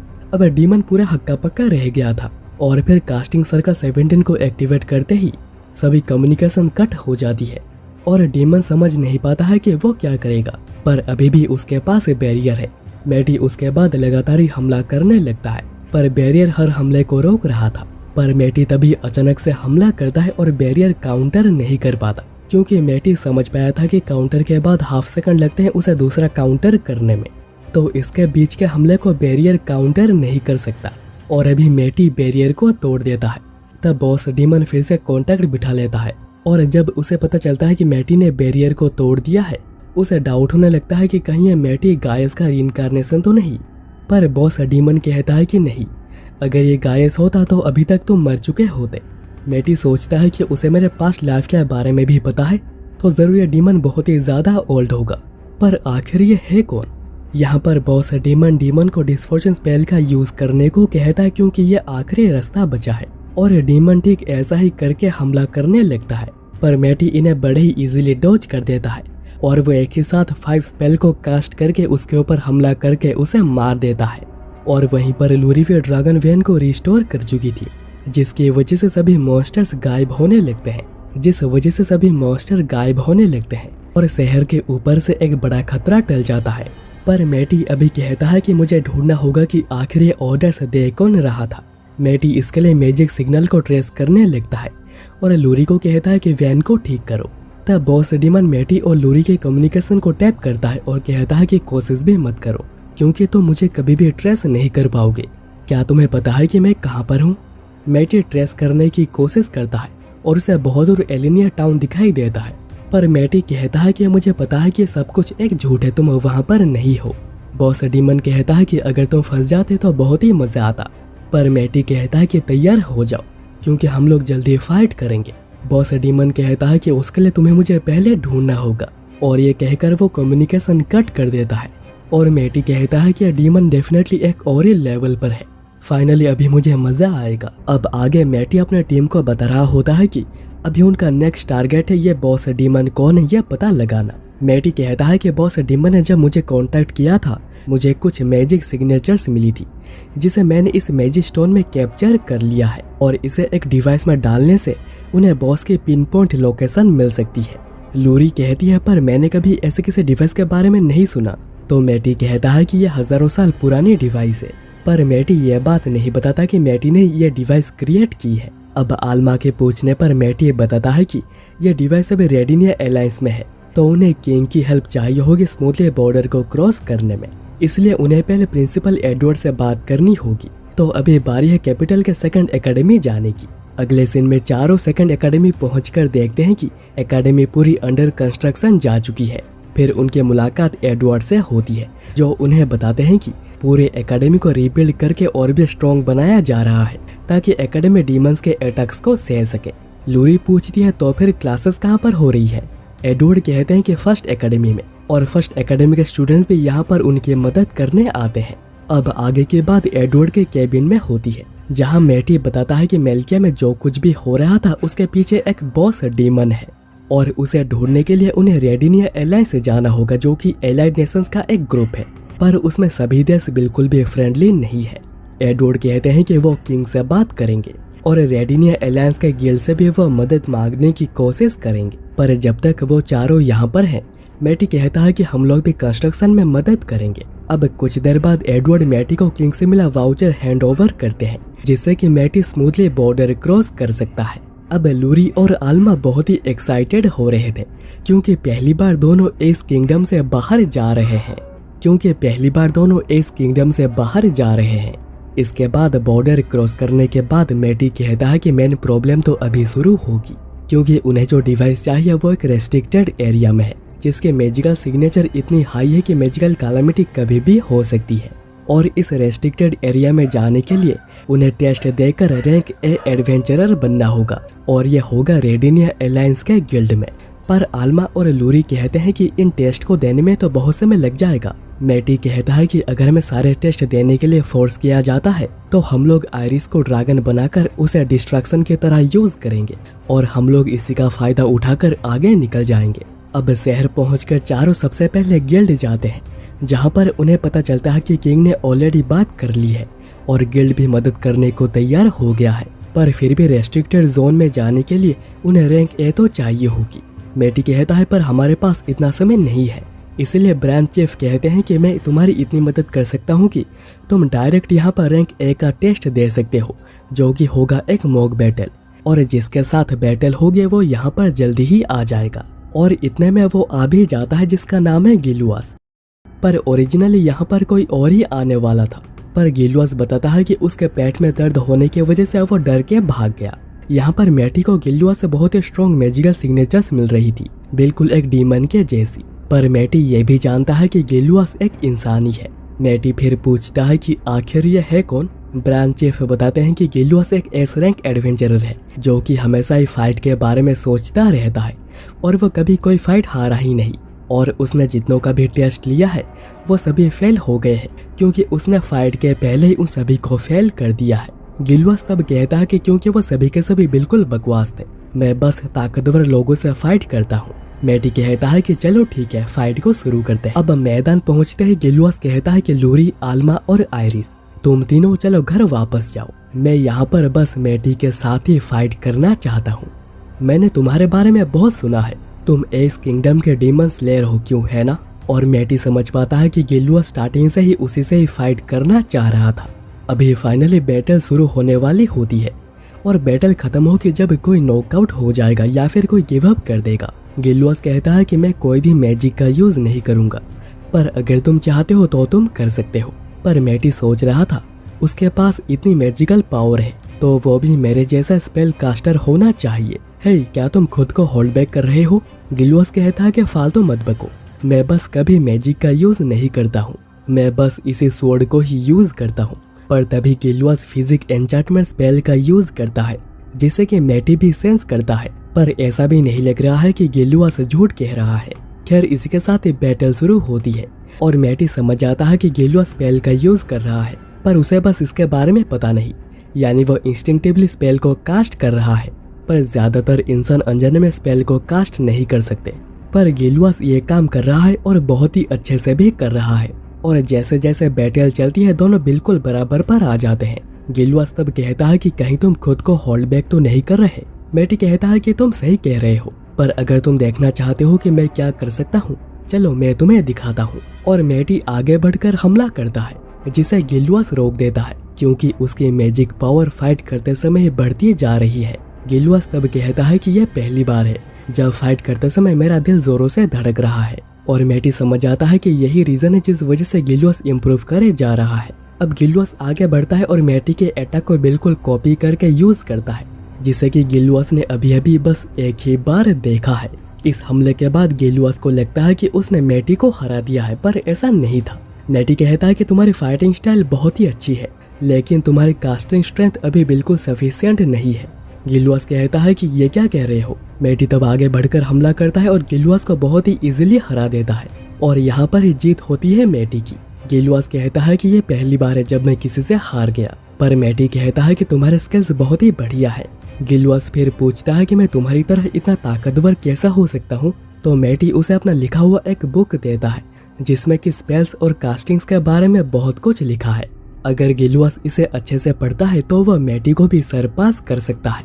पर गिलुआस कहता है कि क्या तुम मजाक कर रहे हो, आखिर कास्टिंग किस तरह कॉम्बैट में हेल्प करेगी। अगर मैं कास्टिंग करने गया तो दुश्मन तो मुझे मार जाएगा। एक्चुअली गिलुआस को ऐसा इसलिए लग रहा है क्योंकि उसे बस इनकांटेशन वाली स्पेल्स ही पता है। मैटी तब गिलुआस को बताता है कि विदाउट इनकांटेशन वाली स्पेल्स भी होती है, जिन्हें कि अनजाने में ही तुम बैटल में यूज किया करते हो। तो अगर तुम इन्हें कॉन्शियसली यूज करने लगते हो तो तुम और भी ताकतवर हो सकते हो। अब इसके बाद जाने से पहले गिलुआस कहता है कि तुम एस रैंक के लिए टेस्ट दे सकते थे और इस जगह के सबसे ताकतवर बन सकते थे। तो मैटी कहता है कि मुझे बस ए रैंक ही चाहिए था ताकि मैं रेस्ट्रिक्टेड एरिया में जा सकूं। गिलुआस के पूछने पर मैटी बताता है कि वो जगह है फोल्किया रीजन का एटिलिस प्लेन्स। फोल्किया सुनकर गिलुआस कहता है कि वो जगह थोड़ी अजीब है, रिसेंटली वहाँ पर बहुत सी चेंजेस हुई है और जितने भी टीम्स वहाँ पर गई है वो सभी के सभी गायब हो चुकी है। तो अगर वहाँ पर कुछ भी गड़बड़ होती है तो मुझे जरूर याद करना। अब इसके बाद चारों चेक पॉइंट तक पहुँचते हैं, जहाँ पर उनके चेकिंग होती है और पूछा जाता है कि क्यों जा रहे हो। तो मैटी कहता है कि एडवेंचर काम पर। गार्ड्स उन्हें 4 पासेस देते हैं और कहते हैं कि ये बस मेन रोड के लिए वैलिड है, तो इसलिए कहीं पर और मत जाना। अब चेक पॉइंट पार करने के बाद आल्मा और लूरी कहते हैं कि यह तो बहुत ही आसान था, पर मैटी कहता है कि नहीं, प्रॉब्लम तो अभी शुरू होगी। इन पासेस में मैजिकल कोड है जिसमें लिखा है कि सतर्क, ये चारों हाई रैंकिंग एडवेंचरर्स हैं इनका मोटिव बिल्कुल भी क्लियर नहीं है, तो जितनी जल्दी हो सके इन्हें निपटा दो। और यह वो कोडिंग टेक्नोलॉजी है जो कि डीमंस यूज करते हैं, मतलब कि हो सकता है कि फोल्किया डीमंस के अंडर आ चुका है। मैटी तब दिखाता है कि ऊपर से उन पर नजर रखा जा रहा है, जो कि उन्हें शहर पहुंचने से पहले ही मार के खत्म करने आए हैं। और गिलुआस ने भी यही बात कही थी कि टीम्स गायब हो जाती है। आयरिस कहती है कि तो क्या हम लोग उन्हें मार दे। मैटी कहता है कि नहीं, ऐसा करने से बस केओस होगा और हमें शहर में एंटर करने में और भी ज्यादा प्रॉब्लम होगी। इसलिए मैटी और आयरिस यहाँ पर उनका ध्यान अपने ऊपर खींचेंगे और आल्मा और लूरी पीछे से उनके पास जाकर उन्हें सुला देंगे और यहाँ पर बस उनके इल्यूजन्स होंगे। इसके बाद मैटी चिल्लाकर कहता है कि हमारे ऊपर हमला हो गया है और उन्हें लगता है कि मैटी ने उन लोगों को देख लिया है। इसलिए वो मैटी और आयरिस पर एरोस की बारिश कर देते हैं, पर इससे गुस्सा होकर आयरिस उन्हें मारने जा रही थी, पर मैटी रोकता है और कहता है कि हमें बस उन्हें सुलाना है। इस तरफ लूरी और आल्मा पीछे से ऊपर पहुंच चुके थे और वो दोनों वहीं पर मैजिक का यूज करके दोनों को सुला देते हैं। पर जब मैटी और आयरिस ऊपर चेक करने पहुंचते हैं, वो देखते हैं कि इससे आल्मा और लूरी भी सो गई थी। अब आल्मा और लूरी को उठाने के बाद चारों फोल्किया शहर पहुंचते हैं, जो कि कुछ ज्यादा ही क्रीपी लग रहा है। और शहर में से स्ट्रॉन्ग मैजिकल सिग्नेचर्स भी मिल रही है, क्योंकि शहर डीमन से भरा हुआ है। पर ये डेमी डीमन से जो कि एक ग्रुप बनाकर काम करते हैं, पर ये कोई स्पेशल स्पेल कास्ट नहीं कर सकते। पर अब क्योंकि सिक्योरिटी बहुत ही टाइट है, मैटी शहर के पीछे सीक्रेट पैसेज को ढूंढ निकालता है, जिसके थ्रू वो शहर में एंटर करेंगे। पर आगे चलकर पता चलता है कि ये एक सीवर है, जिस वजह से यहाँ पर बहुत ही ज्यादा बदबू है, पर इसी के थ्रू उन्हें आगे बढ़ना होगा। थोड़ा आगे जाने के बाद मैटी सेंस करता है कि आगे एक डीमन गार्ड खड़ा है। आयरिस कहती है कि क्या हम लोग उसे मार दें, पर मैटी कहता है नहीं, हम उसके साइड से निकलेंगे। और इसके लिए मैटी एक स्पेल कास्ट करता है, जिससे कि डीमन की सेंसेस कुछ समय के लिए डल हो जाती है और वो चारों आराम से निकल जाते हैं। अब शहर में एंटर करते हैं वो सभी नोटिस करते हैं कि यहाँ के लोग बहुत ही अजीब तरीके से चल रहे हैं, जैसे कि सभी लोग यहाँ पर नशे में हो।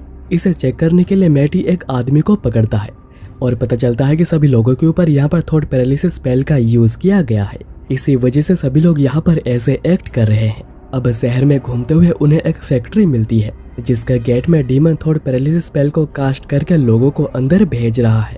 पर पता लगाने की आखिर अंदर क्या हो रहा है, चारों ही अंदर चलने का डिसाइड करते हैं और मैटी एक डिफेंस स्पेल को कास्ट कर देता है ताकि उनके ऊपर थॉट पैरालिसिस स्पेल काम ना करे। अब लाइन में चलते हुए आयरिस गिर पड़ती है, पर डीमंस को लगता है कि स्पेल के ओवरडोज की वजह से ही ऐसा हुआ है और चारों फैक्ट्री में इजीली एंटर कर जाते हैं और उन्हें पता चलता है कि अंदर रेनकैन मैजिकल ओर को रिफाइन किया जा रहा है, जिसको कि एक्सप्लोजिव्स के लिए यूज किया जाता है। यानी डीमंस का मोटिव बिल्कुल क्लियर है, इसलिए इसे तो रोकना ही पड़ेगा। पर अभी शहर में 32 डेमी डीमंस है, जो कि सेंटर के आसपास है, क्योंकि वहीं पर फैक्ट्री वगैरह है और क्योंकि उनके पास शेयर्ड कॉन्शियसनेस है, तो अगर एक को भी कुछ होता है तो दूसरों को उसके बारे में पता चल जाएगा। तो आल्मा पूछती है कि क्या हम लोग उन पर एक साथ ही हमला कर दे, पर मैटी कहता है कि ऐसा करने से हम लोग मारे जाएंगे, पर मेरे पास एक प्लान है। अब थोड़ी देर बाद डीमंस को एक मैजिक सर्च दिखती है, जिसे चेक करके खत्म करने उनका कमांडर उन्हें ऑर्डर देता है। इसलिए सभी डीमंस उसी तरफ ही जाने लगते हैं। उनमें से 2 डीमंस को आयरिस मिलती है, जो कि यहाँ पर डिकोय का काम कर रही है, और मैटी दोनों ही डीमंस को पीछे से आकर मार देता है। इससे बाकी डीमंस बहुत ही ज्यादा अलर्ट हो जाते हैं और वो भी देखने आने लगते हैं कि आखिर यहाँ पर क्या हो रहा है, जिसका फायदा उठाकर मैटी, आल्मा और लूरी एक एक को खत्म करने लगते हैं और डीमंस को लगने लगता है कि यहाँ पर ट्रैप्स बिछे हुए हैं। एक्चुअली यही मैटी का प्लान था, आयरिस को डिकोय की तरह यूज करके डीमंस को मारना, जो कि अब बिल्कुल परफेक्ट काम कर रहा है। सभी डीमन डिटेक्शन स्पेल का यूज करके ट्रैप्स को चेक करने लगते हैं, पर क्योंकि कोई ट्रैप है ही नहीं, उन्हें कोई ट्रैप मिलता भी नहीं। पर डीमन जैसे ही आयरिस को ढूंढने के लिए निकलते हैं, वो सभी एक एक करके मारे जाने लगते हैं। कमांडर सोच में पड़ जाता है कि आखिर कोई कैसे ट्रैप्स को सेट कर सकता है, जबकि हम लोग यहाँ पर गार्ड दे रहे थे। इसलिए कमांडर खुद निकलता है और बॉडी चेक करने पर उसे पता चलता है कि यहाँ पर 2 मैजिकल सिग्नेचर्स है और इसे मारा गया है एक स्वॉर्ड से। कमांडर ये सारी बातें बाकियों को बताकर उन्हें रीग्रुप करता है। इसलिए मैटी फिर आल्मा और लूरी को अलर्ट रहने को कहकर खुद चेक करने जाता है, क्योंकि अब डीमंस को फेस टू फेस मारना होगा। यहाँ पर कमांडर बताता है कि जो भी यहाँ पर है वो हमें अलग अलग करके मार रहा है, क्योंकि वो हमारे खिलाफ एक साथ नहीं लड़ पाएगा, इसलिए ही हम सभी को ही एक साथ रहना होगा। और क्योंकि अभी लॉसेस बहुत हो चुकी हैं और खुद से आगे बढ़कर हमला करना मुश्किल है, कमांडर डिसाइड करता है कि आधे शहर को ही उड़ा दिया जाएगा। इसमें वर्कर्स भी मारे जाएंगे पर उन्हें और कहीं से लाया जा सकता है। पर तभी उनमें से एक डीमन को मार दिया जाता है और ये और कोई नहीं बल्कि गिल्लुआस है। इसलिए गिल्लुआस से फाइट करने खुद कमांडर आगे आता है, जो कि गिल्लुआस को एक दर्दनाक मौत देना चाहता है क्योंकि उसे लग रहा है कि सबके पीछे गिल्लुआस है। वैसे गिल्लुआस भी फाइट करने बहुत ही ज्यादा एक्साइटेड है, पर क्योंकि उसे चारों ओर से घेर लिया जाता है, मैटी तो डीमन को मार देता है। जो तक बाकी 4 डीमन उसे मारने आते हैं, पर उन्हें आयरिस मारती है क्योंकि वो खड़े खड़े बहुत ही ज्यादा बोर हो रही थी। खैर अभी गिल्लुआस और कमांडर में फाइट होती है, पर गिल्लुआस कमांडर पर कोई भी कट लगा नहीं पा रहा था और कमांडर कॉन्फिडेंट है कि वो यहाँ पर सभी को ही इजीली मार देगा। और यही गिल्लुआस चाहता था, एक ताकतवर ओपोनेंट। फाइट करते समय मैटी नोटिस करता है कि गिल्लुआस स्पेल्स के मामले में बहुत ही ज्यादा इम्प्रूव हुआ है, पर कमांडर उस पर भारी पड़ रहा था और अब तक गिल्लुआस कोई भी कट लगा नहीं पाया था, जिसका मजाक कमांडर बनाता है। इसलिए गिल्लुआस रिकॉल संडर स्टील का यूज करके कट लगा देता है, पर इस स्पेल में खुद की भी बहुत ही ज्यादा एनर्जी लॉस्ट होती है। इतने में कमांडर एक बड़ा सा कट लगा देता है जिससे कि गिल्लुआस घुटने पर आ जाता है। जो देख मैटी आगे आने लगता है फाइट करने, पर गिल्लुआस कहता है कि रुको, यह फाइट मेरी है और वो एक साथ 2 रिकॉल संडर स्टील का यूज करता है, जिसके दोनों कट से कमांडर इतना ज्यादा गुस्सा हो जाता है कि वो एक ही बारे में गिल्लुआस को मारने आने लगता है। जो देख गिल्लुआस भी अपने पूरे पावर के साथ आगे बढ़ता है और इस हमले के बाद फाइनली जीत होती है गिल्लुआस की। पर अभी वो भी अपने लिमिट पर आ चुका है और बिल्कुल भी हिल नहीं पा रहा। इतने में कमांडर उठकर मैटी पर हमला करता है और इस बार उसकी ताकत और भी ज्यादा बढ़ गई थी क्योंकि इसे बॉस डीमन कंट्रोल कर रहा है और वो मैटी को मैसेज देता है कि वो जल्दी सील को तोड़कर पूरा रिवाइव हो जाएगा और वो जल्दी उससे मिलने आ रहा है। मतलब कि इन डीमंस के पीछे भी वही बॉस डीमन है। अब गिल्लुआस को हील करने के बाद गिल्लुआस वहाँ के एक फॉरमैन को टेम्पररी लोड बना देता है क्योंकि एक एसरन के पास इतनी तो पावर होती ही है। इसके बाद गिल्लुआस उन्हें रेस्ट्रिक्टेड एरिया का परमिट देता है, जिसके बाद चारों उसी तरफ निकलते हैं और गिल्लुआस ट्रेनिंग करने जाता है। अब कुछ दिन बाद चारों फाइनली उस जगह पर पहुंचते हैं जहां पर वो डिवाइस है और ये सब कुछ मैटी ने ही क्रिएट की है। इसलिए मैटी बहुत ही इजीली अंदर जाने का रास्ता खोज लेता है और चारों अंदर जंप करते हैं। अब नीचे उन्हें वो डिवाइस मिल जाती है, पर इसे एक्टिवेट करने में थोड़ा समय लगेगा। इसलिए मैटी कहता है कि तुम लोग आसपास देखो, अगर तुम्हें कुछ अच्छा मिले तो। इसमें लूरी को एक सोड मिलती है, आल्मा को एक स्पीयर और आरिस को 1000 साल पुरानी कैंस, जिनका खाना अभी पूरा खराब हो गया है। इतने में डिवाइस एक्टिवेट हो जाती है और मैटी मैजिस्टोन को रखता है और उन्हें जल्दी डीमन के बारे में पता चल जाता है जिसका नाम है ज़ार्डियस। मैटी बताता है कि डीमन बहुत ही ज़्यादा ताकतवर है जिससे कि हम अपने करंट स्टेट में लड़ नहीं पाएंगे और यही रीज़न है कि ज़ार्डियस को सील किया गया था क्योंकि उसे मारा जा ना सका था। अगर हम कुछ 100 सालों तक लगातार ट्रेन करते रहते हैं तो हो सकता है कि हम लोग उसे हरा पाए, पर तब तक ज़ार्डियस सब कुछ तबाह करके ख़त्म कर चुका होगा। ज़ार्डियस को रोकने का एक उपाय है मैटी का पास्ट लाइफ में बनाया हुआ एक मैजिक स्वॉर्ड, और उसे ढूंढने के लिए मैटी अपने पुराने स्वॉर्ड को डिवाइस पर रखता है और उसे मैजिक स्वॉर्ड की लोकेशन मिल जाती है जो कि है एस किंगडम में। इतने में हम लोग देखते हैं कि ज़ार्डियस सील को तोड़कर पूरा आज़ाद हो चुका था। वहीं पर मैटी आल्मा और लूरी को मैजिस्टोन देता है जिसमें स्वॉर्ड की लोकेशन है जो कि है ट्रेजरी, तो उन्हें कुछ भी करके स्वॉर्ड को लाना होगा और वो बाद में किंग को सब कुछ बता देंगे। इतने में उन्हें ज़ार्डियस के मैजिक सर्ज महसूस होती है जो कि उन्हीं की तरफ आ रहा है, और क्योंकि बस मैटी और उसकी टीम है जो कि ह्यूमैनिटी को खत्म करने के बीच आ सकती है, इसलिए ज़ार्डियस पहले उन्हें ही मारने उन्हीं की तरफ आ रहा है। इसलिए ज़ार्डियस के आने से पहले उन्हें मैजिक स्वॉर्ड को लाना होगा।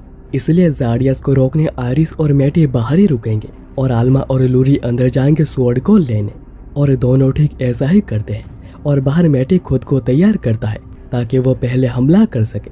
मैटी कहता है कि उसके आने से पहले मैं स्पेस को सील कर दूंगा जिसके थ्रू वो यहाँ पर आएगा, और अगर मैं फेल हो भी जाता हूँ तो उसे कुछ तो डैमेज होगा।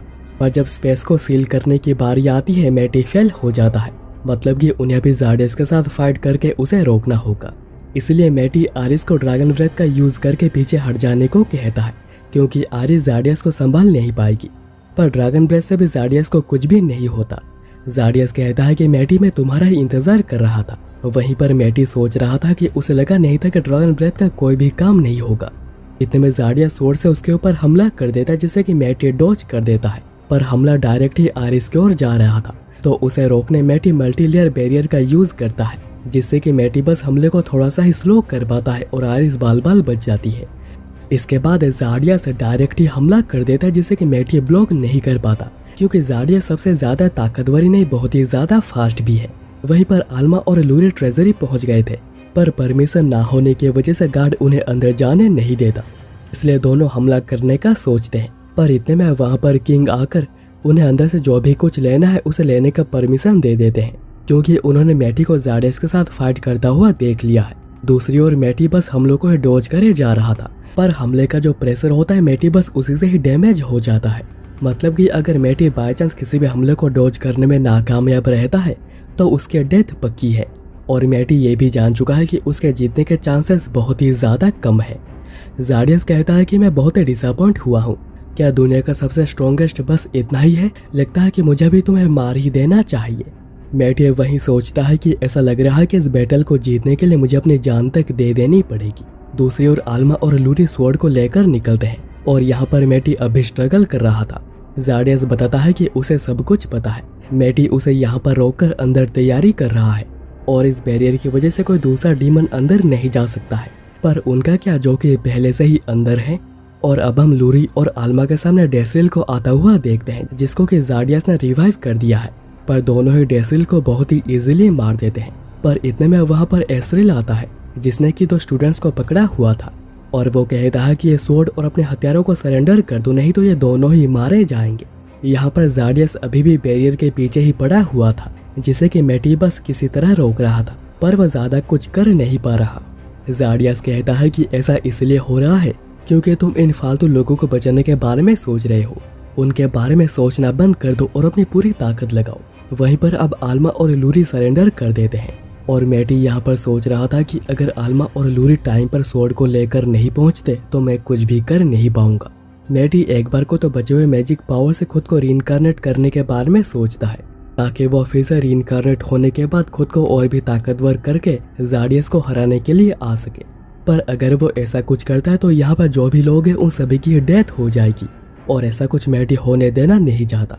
इसलिए मैटी आखिर तक लड़ने का डिसाइड करता है और काउंटर अटैक्स भी करना शुरू कर देता है। वहीं पर एडवर्ड और स्टूडेंट्स आकर आल्मा और लूरी की मदद करते हैं, जिससे कि एसरिल पकड़ा जाता है और दोनों स्वॉर्ड को लेकर मैटी के पास जाने लगते हैं। वहीं पर मैटी अभी लाइफ एनर्जी को मैजिक एनर्जी में कन्वर्ट करके लड़ाई कर रहा था, पर ज़ाडियस के ऊपर इसका कोई भी असर नहीं हो रहा। पर इतने में आल्मा और लूरी स्वॉर्ड को पहुंचा देते हैं, और जैसे स्वॉर्ड को लेने मैटी पीछे मुड़ता है, ज़ाडियस उसके ऊपर हमला करके उसे मार देता है। और लूरी ये देखकर बिल्कुल रो पड़ी थी, पर 5-10 सेकंड के बाद स्वॉर्ड अपने आप ही एक्टिवेट हो जाता है और मैटी भी फिर से जिंदा हो जाता है। ज़ाडियस से देखकर बहुत ही ज्यादा हैरान हुआ था, और वो कहता है कि आखिर ऐसा कैसे हो सकता है। मैटी कहता है कि हाँ, तुमने मुझे मार दिया था, और मैं भी बिल्कुल यही चाहता था, क्योंकि यूजर के डेथ के बाद ये मैजिक स्वॉर्ड एक्टिवेट होती है, और वो भी बहुत ही ज्यादा मैजिक पावर के साथ।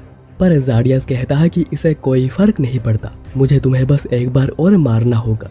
और ज़ाडियस हमला करने लगता है, पर इस बार मैटी की ताकत और स्पीड कई गुना ज्यादा बढ़ गई थी, जिससे कि मैटी भी पूरा कंट्रोल नहीं कर पा रहा। ज़ाडियस भी यही बात कहता है कि तुम्हारी बॉडी जल्दी खत्म हो जाएगी। तो मैटी कहता है कि मुझे बॉडी की कोई भी जरूरत नहीं, मेरे पास अभी जितनी मैजिक है मैं इसका इस्तेमाल करके किसी भी बॉडी को यूज कर सकता हूँ। ज़ाडियस कहता है कि ऐसा कैसे हो सकता है, आखिर एक इंसान ऐसा कुछ कैसे कर सकता है। मुझे पता है कि मैं ही सबसे ताकतवर हूँ, तो आखिर तुम हो कौन। मैटी कहता है कि मेरा नाम है मैथियस, और वह फाइनल ब्लो से ज़ाडियस को हरा देता है। पर मरने से पहले ज़ाडियस कहता है कि हो सकता है कि मैं यहाँ पर हार गया हूँ, पर याद रखो बस मैं ही अकेला केओस डीमन नहीं हूँ, उससे भी ताकतवर केओस डीमंस है जो कि तुम्हें हरा देंगे। पर अब इसी के साथ ही बैटल खत्म होती है, और मैटी पूरे ह्यूमैनिटी को बचा लेता है, और लूरी खुशी के मारे मैटी को गले लगाती है। इतने में एडवर्ड और बाकी सभी मैटी को शुक्रिया कहते हैं। अब इसके बाद मैटी कहता है कि स्वॉर्ड बस 1 टाइम यूज था, तो इसे अभी फेंकना होगा। और अब कुछ दिन बाद सब कुछ बिल्कुल नॉर्मल हो गया था। फिर वो चारों किंग के पास जाते हैं, जो कि उन्हें शुक्रिया कहते हैं पूरे ह्यूमैनिटी को बचाने के लिए। किंग कहते हैं कि तुम उस स्वॉर्ड को रख सकते हो जो कि लूरी लेकर गई थी। अच्छा हुआ कि उन्होंने वापस नहीं मांगा, क्योंकि वो स्वॉर्ड तो बचा ही नहीं है। इसी के साथ किंग उन्हें ट्रेजरी से जो भी कुछ लेना है लेने की परमिशन दे देते हैं, पर आयरिस को तो बस खाना चाहिए। अब ट्रेजरी में उन्हें एक एरो मिलती है जो कि एडमंटाइज से बनी है, और यह आल्मा के बहुत काम आ सकती है। पर उन्हें इसके बो नहीं मिलती, क्योंकि उसमें जंग लग गया था, तो उसे भंगार में बेच दिया गया है। इसलिए चारों जिसके पास बेचा गया है उसके पास जाते हैं बॉ को वापस लाने। पर उन्हें पता चलता है कि उन्होंने बॉ को पिघलाकर एक मेटल ब्लॉक बना दिया है, पर उन्हें भी याद नहीं है कि वो ब्लॉक कौन सा है। इसलिए मैटी कहता है कि वो सारे ब्लॉक्स को खरीद लेगा और बाद में एडमेंटाइड को निकालकर उनमें से आल्मा के लिए बॉ को बना देगा। और अभी उसी दुकान पर आयरिस को एक क्रिस्टल बहुत ही ज्यादा पसंद आता है, क्योंकि ड्रैगन्स को चमकीली चीजें बहुत ही पसंद है। मैटी कहता है कि ठीक है, तुम इसे ले सकती हो। तब आल्मा कहती है कि लूरी के लिए भी कुछ लेना चाहिए, पर मैटी समझ नहीं पाता है कि क्या। तो आल्मा उसके कान में उसे कुछ कहती है और मैटी एक सुंदर स्टोन को खरीदता है। पर वो चारों जब बाहर आते हैं, एडवर्ड कहते हैं कि कुछ इमरजेंसी आ गई है और वो उन्हें गाइल के पास लेकर जाते हैं, क्योंकि उन्हें साहिल एम्पायर से खबर मिली है कि उन पर ऐसे 300 पपेट से हमला किया गया था। मैटी पपेट को चेक करता है और बताता है कि पपेट्स लाइफ एनर्जी से चलती है, पर इसके लिए लोगों को मारा नहीं गया है, बस थोड़ी थोड़ी लाइफ एनर्जी चुराई गई है और ऐसा कुछ कोई डीमन ही कर सकता है। तो हो सकता है कि साहिल एम्पायर पर डीमंस का कब्जा हो गया हो। गाइल कहते हैं कि पूरे ह्यूमैनिटी को बचाने के लिए हमें तुम्हारी मदद चाहिए मैटी, और मैटी भी मदद करने के लिए तैयार हो जाता है। अब रात को मैटी लूरी को अकेले में बुलाता है और कहता है कि आंखें बंद करो। लूरी सोचती है कि कहीं वो किस तो नहीं करेगा, पर मैटी उसे एक पेंडेंट देता है और कहता है कि मैंने देखा था कि तुम जूलिस को देख रही थी, इसलिए मेरी तरफ से तुम्हें ये तोहफा, पर अगर तुम्हें यह पसंद नहीं आता तो तुम इसे कभी भी निकाल सकती हो। पर लूरी को यह बहुत ही ज्यादा पसंद आया था। और अब अगले दिन चारों साहिल किंगडम की ओर निकलते हैं और मैटी सोच रहा था कि अब साहिल किंगडम में उनका क्या इंतजार कर रहा होगा, क्योंकि ज़ाडियस ने कहा था कि उसे भी ज्यादा ताकतवर केओस डीमंस है जो कि उसे मार भी सकते हैं। पर आखिर ये कौन है, इनके बारे में मैटी को कुछ भी नहीं पता है, पर उसे अपने टीम और खुद पर बहुत ही भरोसा है कि वो चारों कुछ भी करके सब कुछ संभाल लेंगे। और दोस्तों, यहीं पर ये एनीमे खत्म होती है और अभी तक इसके सीजन 2 नहीं आई है, पर जैसे ही आ जाएगी मैं उस पर भी वीडियो बना दूंगा। और अगर दोस्तों आप लोगों को ये वीडियो पसंद आई हो तो लाइक, शेयर और कमेंट कर देना और इस चैनल को भी सब्सक्राइब कर देना, बिल्कुल ऐसे ही एक्सप्लेनेशंस को देखने के लिए। तो चलो आज के लिए बस इतना ही, मिलते हैं नेक्स्ट वीडियो के साथ।